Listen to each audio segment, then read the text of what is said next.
Okay, all right. So, hi, good evening, everyone. This is Ananya Jha, and today we're here with Percy Sales from California. Percy is the founder of Percy Sales Events, and he is one of the most successful wedding planner in the industry, and it is an honor to have him with us here today. He is known for his modern, romantic designs with just enough quirk to make it a truly memorable wedding for any of his clients. And he has been featured on Fox's MasterChef, DLC's Battle of the Wedding Designers, and VTV's Platinum Weddings. His weddings have also been featured in publications such as Vogue, Martha Stewart Weddings, People, The Hollywood Reporter, etc. And today he's here to speak about how to set up your wedding planning business. So yeah, over to you, Percy. Please take it forward. Thank you so much, Ananya. So excited to be here. First, just a little background about myself. My name again is Percy Sales, and I'm with Percy Sales Events based out of Santa Barbara, California. I've been in the wedding industry for 22 years now. I started it in 2000 when I was living in Dallas, but I've been in the event industry for over 30 years, working in corporate events prior to starting my own event planning company. So I'm really excited to be here. And what I want to do is kind of structure this more like what I do with my mentoring programs and just have a conversation about what to expect when you're starting your own business or setting up your own wedding planning business. And I know that people watching this is going to be on different spectrums. I mean, there's people that's probably starting rental companies, production companies, floral companies, baking companies, and wedding planning business. But I'm going to focus today on really wedding planning. But I believe that the information that I will share with you will carry over to the other businesses that you guys are looking to start. And hopefully I could give you a little bit insight about doing international business as well as local business and how that will not only translate to hopefully success, but also financially for your futures as well. So I'm gonna go with the first question on how to structure your business based on the marketplace. I think the first and foremost thing that you should look at is who you are in the event industry. And I think some people just go into the event industry haphazardly, thinking that, oh, this is a lucrative business and I'm just going to jump in and do whatever I want and hopefully it takes off. I don't think that's the right move. I think you need to define who you are going to be in the industry and also look at what your talents are. As far as for wedding planners, I mean, there's wedding planners, there's wedding designers, there's wedding coordinators. Some people could be all, some people can only be one of each. So I think you have to define where your strengths are when it comes to the industry that you're going to want. I think it's, some people are, like I said, some people are coordinators, some people are designers, some people are planners, and all of those are all different. You know, I mean, let's define it. A designer is someone who does the overall picture and visualizes what the wedding is going to look like, you know, visually, and what the experience is going to be for their guests. Planners are the people who take care of the logistics and making sure that the right vendors are executing what the designer is looking for. And the coordinator is the person who actually executes the day of. So you just want to see where you want to fall into that space and make sure that you're doing what you want to do and what your forte is. Like I said, some people, like myself, I am all three. I am a designer, planner, and a coordinator, but I much prefer the design and the planning aspect of it. And I like to pass off the coordination piece and the day of stuff to my associates, though I am always there for every event. So I think defining who you are going to be in the industry is probably where you need to start. With that, I think you also need to write up what a business plan is. What are you going to do, you know, in the next 6 months, in the next year, in the next 5 years, in the next 15 years, and where you want to be in the industry and how you want to structure yourself in that industry. So I think coming up with a road plan about what you want to do and where you want to be is is a smart way of just mapping out your future in some way. So I think you just want to be able to map that out and see where you want to go and where you want to be. And that comes in with the whole definition of who you are, or who you're going to be in the industry as well. I think, one thing that when I started in this industry, I never thought I was going to be a wedding planner. I started out in corporate events, planning events for the likes of Houghton Mifflin and Microsoft, and working with technology. And I was working with, ROI, and my events were based on what the return of investment is that was going to be on the company. So we did some spectacular events that actually marketed the company, but there was no emotions attached to that.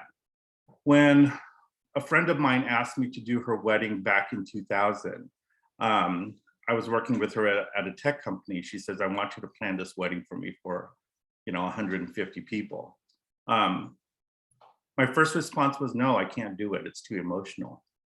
Because in my head, when I started the event industry, that emotional piece was not part of the grand plan of where I wanted to be. So I had to kind of shift when she started pushing me in, like saying, no, I want you to do this. I want you to do this. So I said, okay, as my wedding present to you, I'm going to do your wedding. So I did her wedding, and the outcome of that was I actually fell in love with the emotional piece with it. I fell in love with the connection that I had with the client, and going down the road with them in the planning process, in the design process, and in the execution of the event. And while my biggest, why I'm in the event industry as a planner, what I've always said is the best thing for me is creating something out of nothing. And that's what I've always done with the event industry. But with weddings, it was creating something out of nothing for a client and making sure that they were emotionally happy and their guests were emotionally happy, and that there was no financial upside on the back end. It was all an emotional upside. So after I did her wedding, I fell in love with it. I thought about what I wanted to do, and how I was going to start Percy Sales Events. And it took a while for me to actually launch my business, because part of me was, I was scared. I was scared because I was going out on my own. I didn't have that financial backing of kind of supporting my livelihood because of,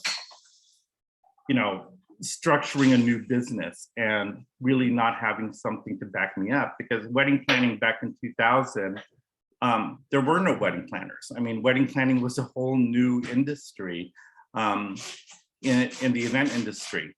So, sorry, my husband's getting ready for work, so he's getting stuff. But I think that, going through that whole process of identifying of one, how am I going to structure my business? How am I going to market myself, and how I'm going to break into an industry that was unknown or new, was something that I had to kind of map out.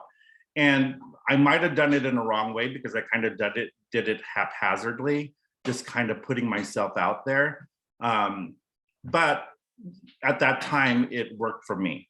Now, I think with the large, having the event industry so large, and having so many competitors, or I don't like to use the word competitors, but a lot of other planners and producers out there that, that's working or trying to get the same business as you are, is a different landscape than when I was starting out. So I think the best way to do this is, is to kind of make a niche for yourself outside of the industry, and kind of selling who you are rather than what you have to offer. For me, my selling point was always me as a personality. What I tell people when I first meet them, when I'm interviewing them or they're interviewing me for a client is, if you're looking for that J-Lo wedding planner from the movie, I'm not that person. And I make it specific that I'm not that person. I'm not the person that's going to walk around with a suit and a headset and a binder in my hand, making sure that, everything is clicked on. I don't work that way. What I tell them is I'm more relaxed, I'm more natural, and I like to have fun when it's happening that. So if that's the person that you want, that A-type personality, I'm not that person. And I'm very upfront about that. So I think knowing who you are and what you're going to offer as a provider is crucial to your business, because it really sets you up in that industry as an individual. And I think, sharing that personality and being upfront is really important into the way you market yourself in the industry. And, I think the other piece for me too is that what I pride myself in is the person you see on the screen right now, the person you see on the paper, and the person you see in person is all the same. There's no other Percy that's out there or is going to show up. It's me. This is who I am. And every marketing piece that I put out there, every article that's put out there, always reflects the person who I am and who I really am. And I mean, this is me day in and day out. Even with my friends and family, they expect the same person, and I'm not going to be different in that way. So I think that's another piece of your story when you're trying to structure your business is what do you want, how do you want people to see you in the industry, and how do you want people to connect with you in the industry? And that's a big piece of that, is sharing who you are authentically. And there's no other way but being authentic, because I think people gravitate to the person that they want to see. So hopefully that makes sense on that piece. The next question I want to go through is like evaluating your competition and establishing your services. Like I said, I don't like to look at other planners as my competition, because what I found out in the industry is that your competitors, or who you think your competitors are, can also be your biggest marketing person. What I always do is, if I can't take on a client, I always suggest if I can't take on a client, or if the client is not the right fit for me, and I could tell that through the interview process, I always suggest a planner that might be better for them. And so, or who could really service them better than I can. So what I say is, make sure you're friends with your competitors and the people that you're working with, because you never know when that relationship will lead to a lead. And making friends and making sure that they know that you're supporting them as well is a crucial part of the business. So don't look at your competition as your competitors. Look at them as a colleague, as a marketing arm.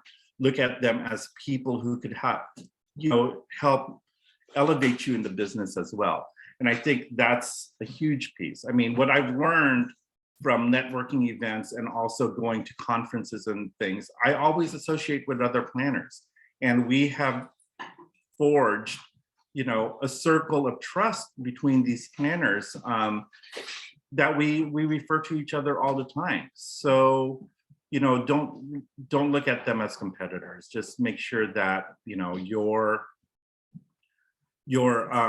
you're elevating each other and making sure that you're making the industry better. And I think that's an important piece in how you approach who you work with, or who's working alongside with you, or anything like that. So, don't look at people as your competitors. I think that's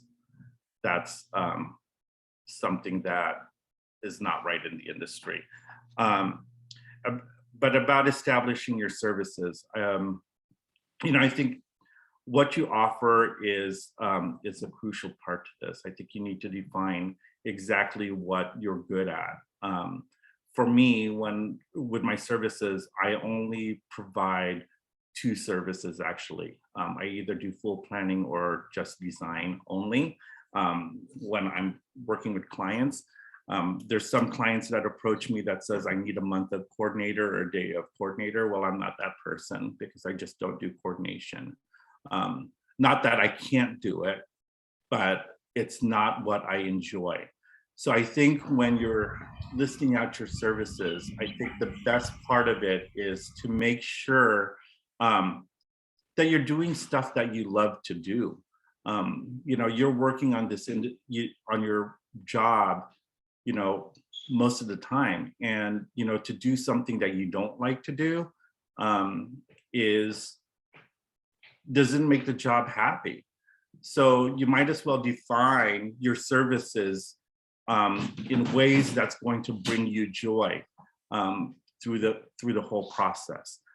What I tell you, the funny thing that I tell people is that part of my job as a planner is to do the timeline, which I hate doing timelines. I am the type of person that will procrastinate on that timeline because it's the least joyful piece of the planning process for me is to come up with a timeline.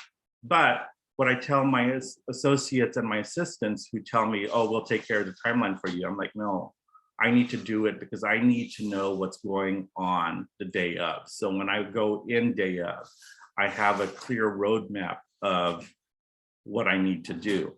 But it's part of the position that I think it's like at the bottom of my list of actually doing. So, but I know I have to do it. So I think with your services, know that even though you're outlining the stuff that you love to do, there are going to be menial tasks in there that I think is going to be crucial to your job. That's less fun, less exciting. But I think as a planner and a designer or even a coordinator, is crucial to where you're going to be. And I think it's up to you to make sure that while this is not a fun part of your position, that it's going to help you in the end when you're executing the job. So hopefully that makes sense when you're kind of planning out your services. So I want to talk about, once you've kind of outlined who you are, where you want to be, and what services you're going to offer, is how you're going to market that in a marketplace. And for me, the best way to market yourself is to go through education, network, and conferences. For me, that the money that I spend on those three components has come back to me more so than advertising in a magazine or advertising in local print or anything like that. The return from educational conferences and networking conferences, and even joining local event industry,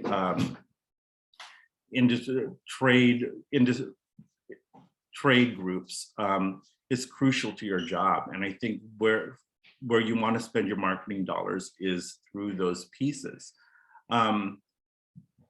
When I talk to you about conferences, and even just as an attendee, what I found is that I make better connections with the people around me there than I do on paper. And I think that's money well spent, because you are creating colleagues who get to know you, who you are as a person, and those people will in turn help talk about you to other people.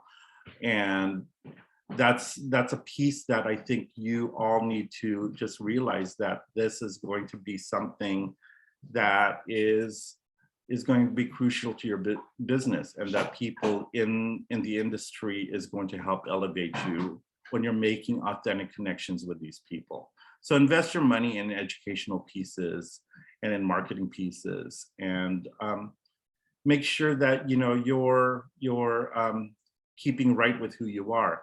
A joke that I tell people and my mentees is that the event industry is very small. And even though we are a worldwide organization, the industry is very small and people talk. And I think one of the things that you need to realize is that just because someone is in the US or someone is in Bangalore or in France, if you've already established relationships, people know who you are. You might not think they know who you are, but they know who you are. So what I tell people is keep your nose clean, because it's like you never know when someone's going to say, bring up your name or bring out something about industry people in certain areas. You want to make sure that you have a reputation that's clean, that's helpful, that's just really positive in the industry. So I think part of the marketing piece is really marketing who you are as a whole and keeping that whole aura of yourself pretty well maintained, and being helpful in the industry. Not everyone's going to be a celebrity wedding planner. Not everyone's going to be, in the top of the wedding planning industry, but that's okay. I mean, there's enough business for everyone out there, and you could still be very successful even without those titles. People, I joke that, I'm probably the lesser known of the celebrity wedding planners, but it's, for me, it's not about that. It's about the joy that I have within the industry and what I'm doing within the industry. So, making sure that you keep your reputation clean, because you never know when that opportunity comes to you and gives you that celebrity wedding that you want, or high net worth client that you want, that's been passed on from someone who just saw something in you. And I think for me that those opportunities came early, and I think because of the way I networked and the way I positioned myself in the industry. So know who you are in the industry, know how your position is in the industry, network and market yourself authentically, and make sure that you're keeping yourself clean and doing business right. And I think that's going to help succeed in this. And I think those are the biggest and the most important marketing pieces that you can give yourself, is to give yourself the overall picture of what you want people to see you in the industry. So I hope that piece makes sense. The tools and tips for organizing your home office and business practices. I work from home. I don't have an office. I have a home office upstairs, but I like to sit in my kitchen counter instead, because I get to see everything around. So I structured myself at home and just, doing an office. I don't think for some people that offices work, because I think it takes them away from an environment that they're comfortable with. So I think you have to find yourself a place that you feel most comfortable with in working, and where you're going to be relaxed and be able to do what you like to do. The reason why I chose to do a home office is because I like to be around my family. And that's the most important piece to me. I like when I see my son, like my son just left for school. I like to see him leave. I like to see him when he comes home. We like to catch up, and it just works for me. There are days when I feel like I'm crazy and I just need to kind of lock myself up. And luckily I have that home office upstairs where I could close the door and just concentrate without being disturbed. So even if you have a home office, finding a space where you could actually lock yourself up and concentrate, I think is an important piece too. So just make sure that it's comfortable for you, and making sure that you're able to do what you need to do. The other piece of that too is kind of defining who you are going to be as a businessman and as a family man. For me, my family has always been a priority. And in my business, I always put family first. So anything that I know of for the year that's family oriented, I put that in my calendar and block it out. And I don't take clients on those dates just because I know for me, those are the most important part. I pride myself in knowing that I've never missed any of my son's school pieces or supporting him in his athletics or anything like that. I've never missed anything like that because I've always known ahead and kind of blocked those dates out. I think it's important to have a work-life balance. You know, it's not all about work. You know, there's days that I get calls at 9 o'clock at night from my clients, so 6 a.m. sometimes from my clients. But you know, there's limits that you have to put on yourself and kind of define, is that call worth taking right now? You know, I know for some people, you know, taking a call or talking to a client when you're spending time with your family disrupts the family dynamics. So I think you need to define how you're going to handle those situations when you get those client calls or those inquiries. You know, the inquiries can wait. I mean, if you're sitting down for dinner with your family, sit down with dinner with your family, leave your phone somewhere else and just spend that time with them. And I think that's the most important, one of the most important parts for me of tips for being, you know, setting up my home office is knowing how to balance it out with my home life. It's really, really important to me.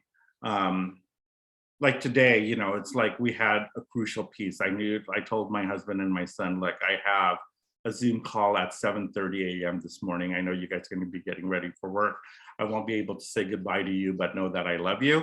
And so while we started this talk, both of them were walking around, you know, and we usually give each other kisses before we go out, and they just wave to me like, oh, do I give you a kiss right now? And they're like, no, we'll just walk out.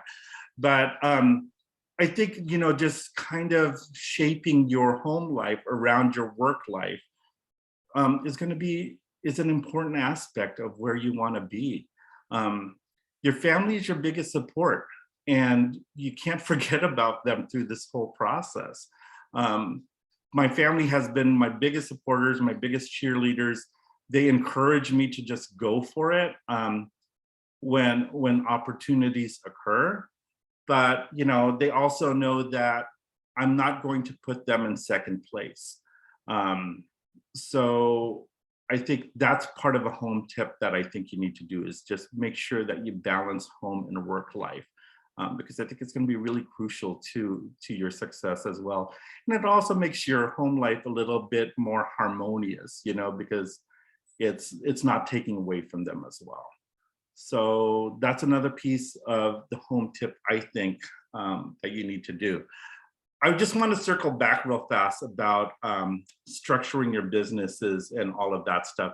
One thing that I think is an important aspect, not only in writing out a business plan, but I think for the US, what some people forget to do is make sure that you have your business licenses and your insurances in place.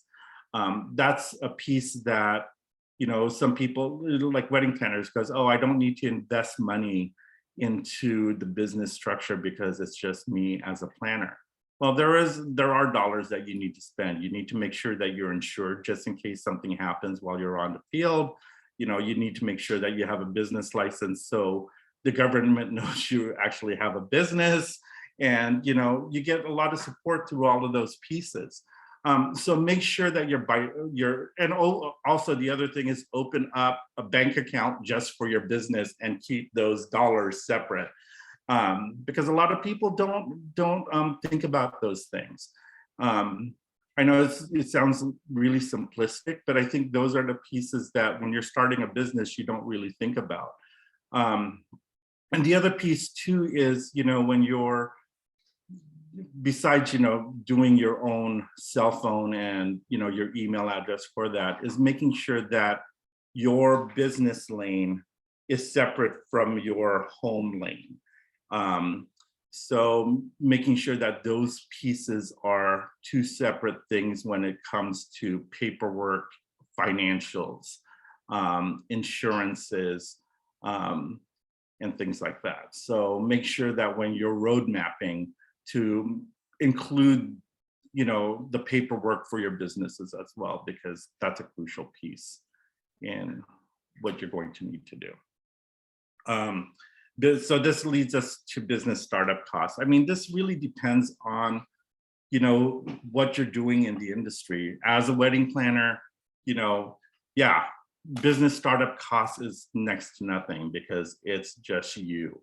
You're not buying products, you're not buying inventory. So it's really you as a person. So you're going to be spending money on, like we talked about, business licenses, starting, coming up with seed money for your business, even though it's minimal. But also investing in marketing opportunities like with education and conferences. So with production companies and with rental companies, that's a whole different story, right? Because you have to make sure you have inventory to rent out and the right inventory to rent out. So when you're looking at starting your own rental company, you need to make sure that you have at least the basics and what people are looking for at that moment. Because what I think people do when they're starting a rental company is they get not only the basics, but they don't add any amplified or exciting pieces that maybe someone else doesn't have. Even if that's a different chair that's not out in the industry right now, is, what's going to separate you from the rest of them is people are going to look for those kinds of things like, oh, this company has a different chair that I've never seen. I want to go with these chairs, So that whole rental company piece is, different with startup costs because you do have to have inventory and you have to have the right amount of inventory. And I can't really speak on that because I'm not in that industry, but I do have friends who fret about it because they're like, oh, what do we do? So I think doing research on what your inventory should look like and what you're going to put out in the marketplace for people to rent out is a crucial piece. For production companies, florists, it's getting your work out there and doing mock-ups and making sure that people know what your capabilities are. Coming up with floral mock-ups just to put on your website so people can see this is my capabilities is, a huge marketing piece. And, that's cost that you're going to have to put out there because no one's actually buying those pieces from you, but you have to produce those pieces just to put something in on your Instagram or marketing pieces for people to see. So I think, even for wedding planners, I guess I should say this, part of the cost that comes with it is producing photo shoots. So that could be out-of-pocket shoots, especially if you're starting out in the industry, is to produce weddings or looks that people could identify with you. And while I am a big proponent that photo shoots don't translate to day of events, because we all know that doing a photo shoot and actually doing a 150 or 300 person event is two different things. What you put out there in a photo shoot, you want to make sure that you could produce and manage on a larger scale. And I think that's what some people forget about, is that I did this great photo shoot and it's so beautiful, but I don't know how to produce this on a large scale. So if you're doing photo shoots, make sure that you have the capability and the acumen to actually produce it on a larger scale, because people will ask you about those kinds of things. So even though, what I say is don't put out what you can't produce. And that's, I think, one of the biggest pieces of advice that I could give. So doing photo shoots will give you costs because you do have to pay for rentals, you have to pay for your photographers, you have to pay for florals. I would never ask a vendor of mine to do anything free. Even if we're collaborating, I think that right now, especially in this scope of industry that we're in now, coming out of COVID, a lot of people are still reeling from losing money for the last 2 years. So don't expect that your vendors who you're going to ask photo shoots are going to do for free, and don't expect them to do it for free. So, just make sure that you're marketing or managing some sort of budget for them to kind of go through that whole process, just like, you wouldn't expect someone to come to you and say, hey, I have this event coming up. Can you do it for free? Because it'll get your name out there. Always say no, because your time is worth a lot more, I did that early on in my industry. And what I tell my mentors right now, the people who I mentor, is time is money. And just because someone's asking you to do something for free doesn't mean that it's going to generate any leads in the future. It's taking away from your family, it's taking away from the other things that you're doing. So make sure you're getting compensated one way or the other, because right now it's not worth it to go through that process and the headache and all the work that you've done not to be compensated or recognized. So what I tell them is, don't ever do anything for free. If someone asks you for it, it's funny because it's, in the celebrity world, there are a lot of people that will ask for free stuff. And, it's like, okay, you're a celebrity making millions of dollars, it's like, surely you could pay something, marketing is great and getting the exposure is great, but, at the end of the day, there's bills that's in envelopes sitting on your counter that needs to be paid. So, make sure that you're getting some sort of compensation for it. And I guess part of that compensation too is also knowing your worth. I know when you're first starting out, you don't know how to price structure your business. And sometimes that's okay to not know. And you play around with it. So you see what other people are doing in the industry. But I think part of it is knowing who you are and knowing your worth. And what I tell people is that part of knowing your worth is identifying how many hours you're putting onto an event and dividing that by the amount that you got paid. If you're getting paid less than what minimum wage is in your country or in your cities, then maybe it's easier to work for McDonald's and get insurance with it. Because if you're getting paid less than what you could do somewhere else at a minimum pay, it's not worth it. You're putting out way too much of yourself and too much money for nothing. So structure your business in a way that not only you're competitive, but also being smart about it to make sure that you're financially ahead of what you could do outside. So identifying that, I think, is a huge piece, is just knowing your worth, your time is worth, and you as a person is worthy of being able to make the financial right decisions for yourself. I'm not saying that, your first 1 or 2, you're going to lose money on it. Yeah, you're going to lose money on it. But I think you learn from those pieces and say, I've worked 17 hours that day on my feet. My feet is like so sore right now that I could hardly walk. Was it worth that $5 an hour? And ask yourself that question. Was that worth it? And, while some of you might say, yeah, it was worth it because it gave me the opportunity, would you be willing to work at that rate every time you produce an event? So know your worth, know where, and, grow from it. Hopefully every year you better yourself and you look at your rate structures and say, hey, I did a great year this year. It's time for me to test the waters and add 1,000, 5,000 to that number. And is that going to be okay? You know, most likely it's going to be okay because you're getting your name out there. So test the waters. It's, you know, you could always go back down if you had to, but it doesn't hurt to go up and see what the market's going to take from you. But I think part of that is making sure that you are marketing yourself authentically. And I know I talked about that a lot today is just marketing who you are. Let people know who you are in the marketplace and what you're able to do.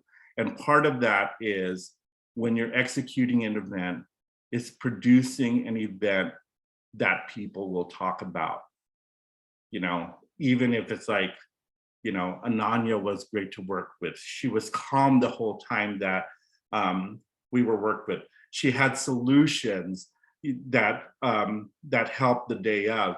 And it's being able to be proactive and reactive to everyday stuff, you know, because you never know what happens at events. And, you know, I'll tell you a story from an event right before COVID. And this took place in Santa Barbara, California, at Sunstone Villa. And we had, it was in the backyard of Sunstone, and we had created 3 large wooden structures over long tables. It was a U shape. And they had draping on it, they had lighting on it and everything like that. And everything was set, you know, 30 minutes until clients came in. We were putting out name tags, the florist was finalizing all of the stuff. All of a sudden, a gust of wind came. And one of the structures on this side, it was a U shape. The structure on this side collapsed over the tables. And my production guy was there like, Percy, you know, and I wasn't in the scene because I was opening up a bathroom. And one of my clients said, the pillars fell, the pillars fell. Oh, my assistant. And I'm like, what are you talking about? Pillars fell. So I walked back and I saw the structure on top of, you know, over the tables, breaking one of the tables in half. And my production guy from my rental company says, no problem, we have extras, we'll put this structure back. I said, no, take the structure down, because obviously it's not safe to put this down, you know, take the structure down. And as we're arguing, the structure on this side, because another gust of wind came, fell over. And I mean, this was like really strong winds. It wasn't just light winds. So I said, well, there's your solution, take those winds down. While that second structure was coming down, you could see the shuttle bus coming with the guests to the ceremony site. And, you know, at that part, you can't freak out. You have to stay calm and make a decision on site.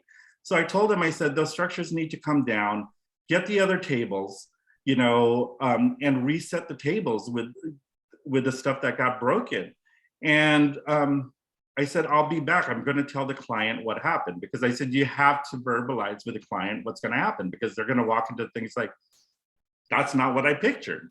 You know, so I walked over to them and I said, hey, this is what happened.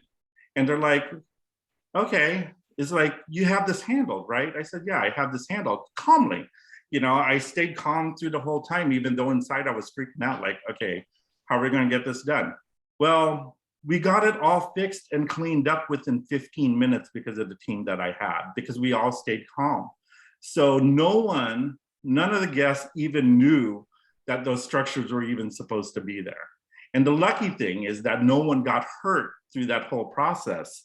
But I think that's one of the things is that, you know, when you're starting this business and defining who you are, is making sure you can handle the unexpected in a calm and really, really focused way. Because I mean, every event's not perfect, and it's not going to be perfect. And events as a whole is stressful. But being able to stay calm and focused and really know your craft is crucial when it comes to those things.